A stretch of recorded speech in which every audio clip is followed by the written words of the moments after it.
Welcome to the Tech Egg. Don't get scrambled. Enjoy the video.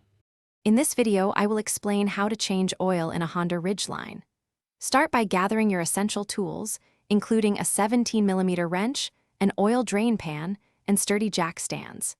It's best to perform this task when the engine is warm, allowing the oil to drain more efficiently, but not so hot that it poses a burn risk. Familiarize yourself with the location of both the oil drain plug and the oil filter before you begin. Once your vehicle is safely elevated on jack stands, place your oil drain pan directly under the oil drain plug. Using your 17mm wrench, carefully loosen and remove the drain plug. Allow ample time, perhaps 10 to 15 minutes, for all the old, dirty engine oil to completely drain into the pan. This ensures a thorough oil change. After the oil has drained, it's time to replace the oil filter. Use an oil filter wrench to remove the old filter, being mindful of any residual oil. Before installing the new filter, apply a thin film of fresh engine oil to its rubber gasket.